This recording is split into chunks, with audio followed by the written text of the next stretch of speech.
Hello everybody, this is TipTop MTG here today with another Magic the Gathering video. In today's video, I am going to be breaking down all of the spoilers that have come out today being May 31st, along with this weekend, that are rare or mythic from Modern Horizons 2.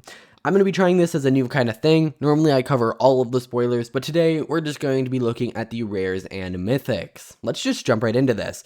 And actually, before we jump right into this, I do want to say this is from a very casual perspective. I do not play competitive Modern or know much about the metagame, so we'll be looking at this mostly from a commander perspective and from someone who knows a little bit about Modern. Either way, let's jump into this. First, we have Titania, Protector of Argroth. So this is actually a reprint, meaning that it will be new to Modern and actually won't show up in your normal rare and mythic slot and will instead show up in the new to Modern slot. So I'm not really going to talk about this from a commander perspective because it's already there, but it is a 5-cost green legendary creature elemental 5/3, and when it enters the battlefield, return target land card from your graveyard to the battlefield. So nice little value there, good with fetch lands. Whenever a land you control is put into a graveyard from the battlefield, create a 5/3 green elemental creature token. Pretty interesting, you know, there are fetch lands in Modern, and so because of that, this would work really well with those cards. I'm not sure necessarily what style of decks it would go in, but I think that it is a card that just generates lots of value and could be pretty interesting. Next, we have Moderation. It is a 3-cost white and blue enchantment, and it says you can't cast more than one spell each turn. Whenever you cast a spell, draw a card. So 3 mana for an enchantment that says whenever you cast a spell, draw a card is pretty good, but you are limiting yourself to 1 spell per turn. And by the way, the turn you play this counts as your 1 spell cast each turn. Now, it does let you play things on your opponent's turn, and so you could argue in a deck that's full of counter spells, this could be pretty good, as whenever you counter spell something, you're getting your card back, and, you know, that's true. But the issue is, as soon as your opponent is able to cast 2 spells per turn, you are just falling behind. I don't know if I really like this. Maybe it would have been more interesting if it was a symmetrical effect for 2 mana that said each player can't cast more than 1 spell each turn, and whenever a player casts a spell, they draw a card. But I think in this one, you're just really limiting yourself for the end game, and I don't know how good that is going to be. However, if you are playing in such a way that you only need 1 spell per turn, or you're always going to be playing just 1 spell per turn, this is a very powerful effect. I just don't know how many decks exist out there that are really going to want this card. Next, we have Nettle Cyst. It is a 3-cost artifact equipment living weapon, which means when it enters the battlefield, create a 0/0 green Phyrexian, or black Phyrexian germ and attach the equipment to it. And it says equip creature gets +1/+1 for each artifact and or enchantment you control. So on its own, it'll be a 1/1. However, you're probably going to be having other equipment or artifacts or enchantments, in which case this is pretty good. A 3-cost creature that gets +1/+1 for each artifact or equipment, or artifact or enchantment, and then you're able to move that effect around does seem pretty good.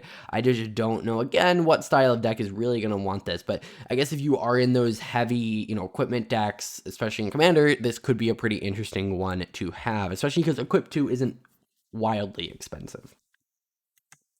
Next, we have Cursed Totem. This is a new to Modern card, but not a new to the game card. It says activated abilities of creatures can't be activated. This is symmetrical. It's on a 2-cost artifact. What makes this so good is that it also shuts down mana dorks, which aren't generally that big of a deal in Commander, but in things like Modern, mana dorks do see a little bit more play. This will shut down mana abilities, so that is what makes this so different than a lot of other cards, and I think because of that, it will create this interesting and unique space, and I could see this seeing a lot of play within people's sideboards.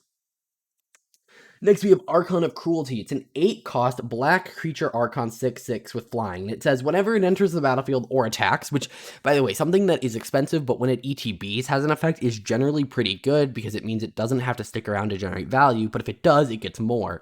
But what value do you get? Target opponent sacrifices a creature or planeswalker, discards a card, and loses 3 life. You draw a card and gain 3 life. Okay, so it's going to replace it in your hand.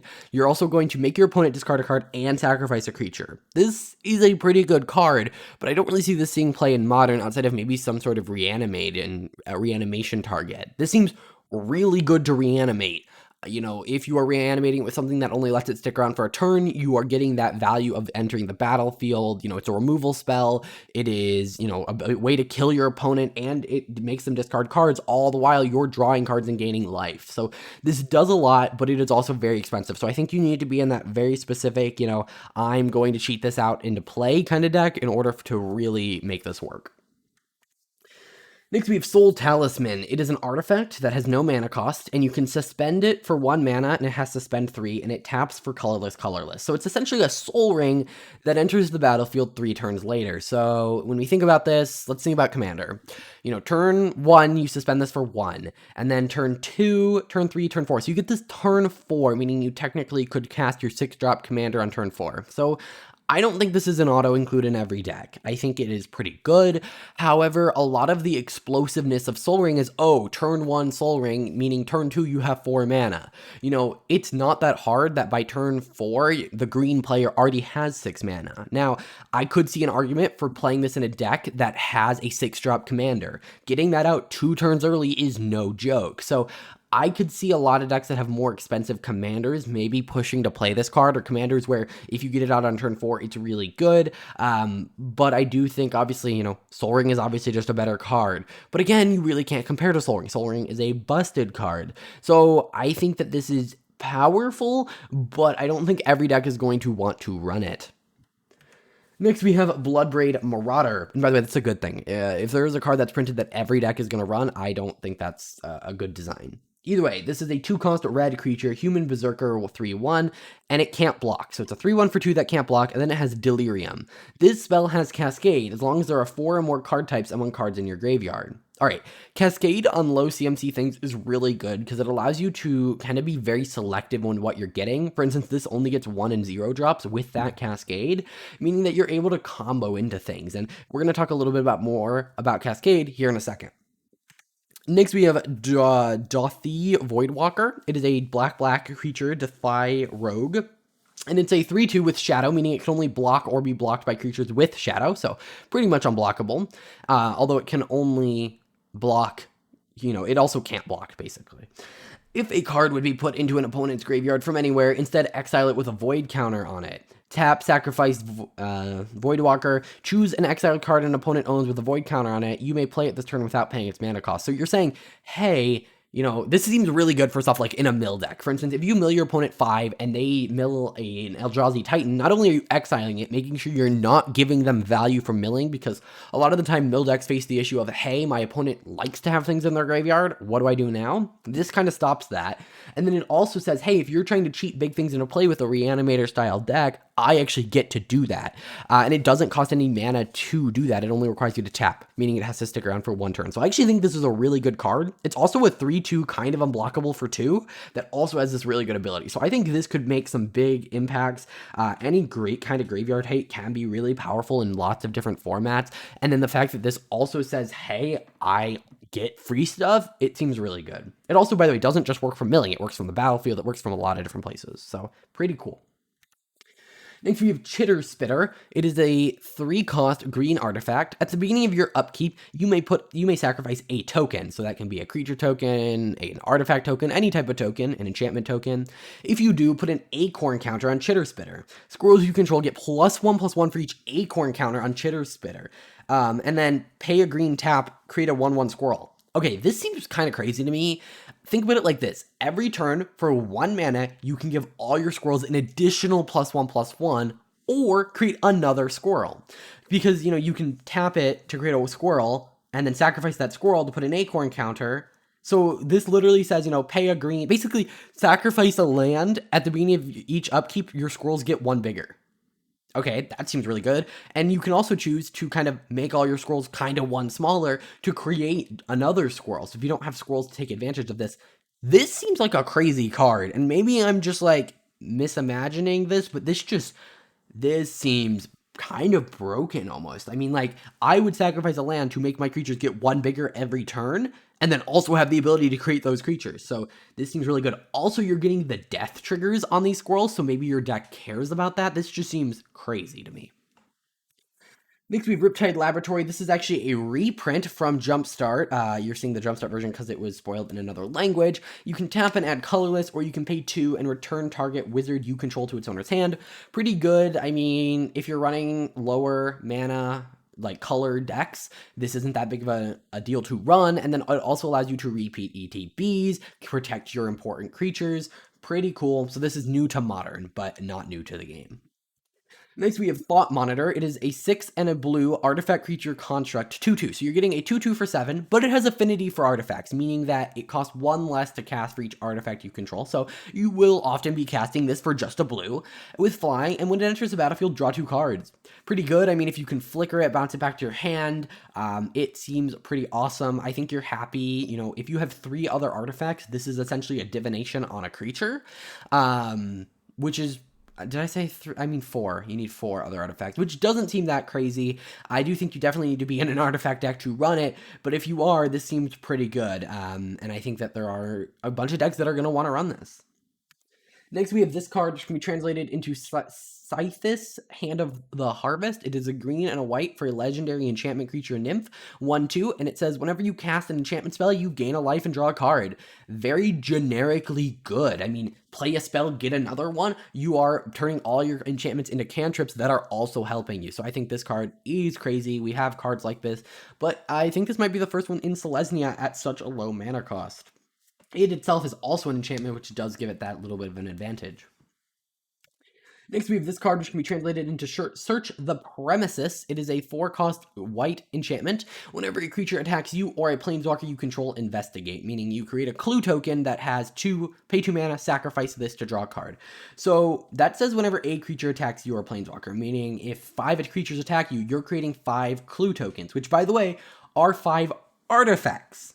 And then those artifacts can be sacked to other things. They can be sacked to draw cards. This card seems really good to me. I mean, think about it. You are essentially just generating...